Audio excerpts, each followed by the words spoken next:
Fellow hobbyists, collectors, and Predator heads alike, I want to welcome you back to my channel, Predator Collectibles. I'm your host, Glenn Taylor, and this is Mr. Ron Randall. It's a pleasure to meet you, by the way. Thank you. Now, likewise. Majority of fans that go to you, what do you think you're most known for when it comes to you as a comic book artist? Hard to answer that. Mostly these days, I get people approaching me about Trekker, my own science fiction series that I created myself, but I've had a long career, and there are some people that might know me from working on Justice League or a Star Wars miniseries I did, or working on Predator, or some issues of Supergirl I do. So when you have a long career, you have a lot of possible connection points to fans. Awesome. Now, of course, that's actually why we're here, is because I'm a huge Predator nut, 30 plus years. So you've done a lot with Dark Horse Comics. I have, When it comes to Predator and Aliens, how did that come about? That came about sort of right place, right time. I had been, I'm from Portland, Oregon here, but okay. I moved to New Jersey and lived there for 8 years. I went to the Joe Kubert School in New Jersey. I've heard of him. Stayed out there to get started in the comic industry. And this is back in the late 70s, early 80s, when basically the entire comic industry was Marvel and DC Comics. And they were both located in Midtown Manhattan. And if you wanted to be in the business, that's where you had to be. Right. So I stayed back there, got myself established, I felt, well enough working for the big guys that I might be able to pull off the trick of moving back to Oregon, 3,000 miles away from the comic book industry, hoping that I would be able to keep up my connections through phone calls and the mail. This is before the internet. This is before there were computers. Fax machines were just coming in. I mean, even Mike Richardson, who's the CEO of Dark Horse, he just did things from another world. He only had just the comic book store as a retailer. Exactly, and he's the next character in my little tale here, because I moved back here, again, thinking I was moving 3,000 miles away from the heart of my industry, the very summer that Dark Horse was just getting started. Oh, nice. I moved back here that summer. I was invited to be a guest at the small local comic book show they had back then. I was sitting at my table selling art from the Warlord comic book, which I was drawing at the time. Okay. And these two tall gentlemen came to my table, and it was Mike Richardson, publisher of Dark Horse, and Randy Stradley, managing editor of Dark Horse. Yep. They introduced themselves and said they were starting up a little comic book company right here in my hometown, and I thought, that's wacky. That was the year that companies like First and Comico and Eclipse were starting up, little small, independent, largely black and white companies all across the country. And see, I think usually with DC and Marvel, they're kind of the monopoly of comics, at least back then. Because a lot of indies didn't really last that long. Right, yeah. Well, for a long time, Marvel and DC were really, it was a touring circus. It was Marvel or DC. There were Archie comics came out, but that was kind of a different subset, as it were. So I was coming back here just as a sea change was happening in the industry, and these independent companies were starting to pop up.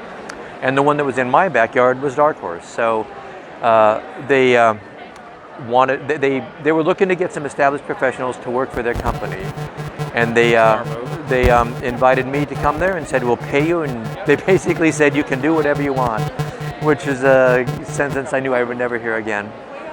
So I thought, well, in order for me to shift my focus from working for DC Comics, where I had a regular monthly gig that I was doing at DC, and then go and try something with these guys who I didn't know, and who knew what was going to happen with independent comics, I said, well, to make that worth the risk, I would need to come up with my dream project. What was the one comic series that I would want to draw more than anything else? And that's how I created Trekker, a science fiction series about a young woman who's a bounty hunter. And I tried to make it as realistic and believable as I could, meaning having a world that felt real and having a character that felt real, meaning having a character that looked and dressed like she could be an actual bounty hunter. And back in the mid-1980s, that was a weird idea for a comic book, if you know what I'm saying. Yeah. Anyway, so I started working at Dark Horse by creating Trekker and doing those stories. Okay. And since I had that relationship, as time went on, I wound up picking up other jobs through Dark Horse too, including the work on Predator. Right. Now, as far as Predator and AVP, which one's your favorite? If you have to pick between Aliens or Predator? I would I like the design of the aliens better, but I like the stories in Predator better myself. I agree. Yeah. Because it seems like, as far as like definitely with Chris Warner and Randy Stradley, the way they wrote their scripts and did the artwork, nothing was being done like that at the time. Not in my opinion ever. So that's why I really love Chris Warner's artwork, Randy Stradley's scripting, and I know the majority of what you did as far as inking. Was it more difficult to do the Predator as opposed to the aliens because there was so much detail and weapons? Yeah. Well, also another name you need to put in the credits there is Mark Verheiden. Mark Verheiden he was the writer on those stories, and Mark has since gone on to have a pretty darn good career down in Hollywood. The guy knows how to write a story, and he knows how to work both for the screen and for the comic page, which is a rare skill set to have for a writer. But yes, the Predator is an incredibly detailed design, and when I was drawing it, I realized that, especially the way Mark would structure a script, he wrote it the way the movies were written. So if it's like a 4-issue miniseries, in the first 2 or 3 issues of the miniseries, you would only see glimpses of the Predator here or there. You didn't really get the big, reveal action extended sequences until the final reel of the movie, Right. or the final book in the miniseries. And in fact, at one point I said to Mark, if a kid picks up the first issue of Predator and it says Predator on it, they're going to want to see the Predator. Yeah. And in the first issue, I don't think the Predator appeared at all in his original draft of the script. So he went back and put in a few nice shots of the Predator. But to finish answering your question, That's fine. I realized that if the Predator was only going to appear on like a few good shots in this issue, I needed to make those really pay off. So I worked really hard on getting as much of that detail into the Predator so that it would look like the thing that they'd seen in the movie. Right. And to give it a sense of drama and and menace and presence, so that those few panels of the story would leave you feeling like you'd read a real Predator comic, that they would leave enough of an impression that that's what you would think of when you thought of that book. Absolutely. And my favorite line, because you did mention Mark Verheiden, and of course he wrote the script for what you did was on Dark River. And I absolutely love one line I actually have an original page of, is where John Schaefer, Dutch's brother, as we come to now know him, that he's actually having a gun pointed at him. He's like, "Go ahead, tough guy, scratch that itch." And I just love that line so much that I had to have the original page from Mark Verheiden's script. Yeah, that's a sort of line, you either know how to write a line like that or you don't. And Mark just can nail those things. It's just one of those one-liners that you love seeing in the movies that you would love to read in comic books. Exactly, yeah. And that's what I love about Mark. So in this case, you said you're doing Trekker now, and this is actually just a compilation of all the short stories that you've already done in the past, or is it new stuff? No, it's new stuff now. New stuff, okay. When I created the series, I had a long journey I wanted to tell about this young woman as she evolves and grows and changes as a character. So what I hope they can hear this over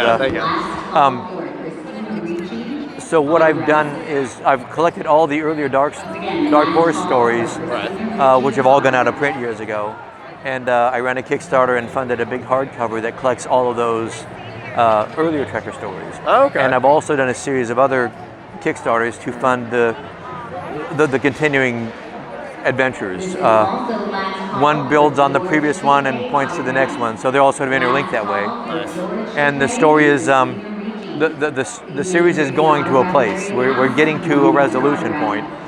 It's just quite a ways away yet because it's a long story I'm telling here. Okay. But so yeah, I started a long time ago. Had years between working on it for a while, but now I'm back to doing it in what I've always felt the series needed to have to work well, and that's a sustained, regular way where an issue comes out and then another one comes out on a fairly regular, predictable, reliable schedule. This is going to be more like monthly issues, like it was. No. What it is, I'm doing it as a series of trade paperbacks. Oh, okay. So I put one of those out roughly 8 or 9 months. I run another Kickstarter, fund the book, get it printed. That comes out. Okay. Then the next Kickstarter to fund and get the next one out. So it's frankly, it's a pretty brutal pace. I'm working about as fast as I can to write and draw the comics, then to make the campaigns and work. It's a lot of labor, but it is a labor of love. Absolutely. And of course, we as fans of the series of Predator and Trekker love your work. Well, so what I'll do for you is I'll leave a link for, of course, all the Kickstarter campaigns that Ron Randall is doing. Is there actually one you're doing right in this minute? No, my next campaign will happen early next year. Early next year, okay. But to make it easy for backers, I always use the same address, which is trekkerkickstarter.com. Okay. Anytime you type that in, it will take you to the previous campaign and let you know when the next one's going to happen. Or if you type in that, obviously when a campaign is running, that's where you'll go. Awesome. And you also have an Etsy I have an Etsy shop. Just look for Ron Randall Art on Etsy, and all the previous Trekker issues are available there as well. Cool. Well, Mr. Randall, I appreciate you, and of course, thank you so very much for your time. I just want to get a glimpse of everything you've done from Predator to up till now, and as an artist, we appreciate everything that you've done for us as Predator fans. Thank you. So again, you guys keep it right here at Predator Collectibles, right here at Rose City Comic Con. I have other interviews, so as always, happy hunting. Thank you. You bet. Thank you. Appreciate it. Take care.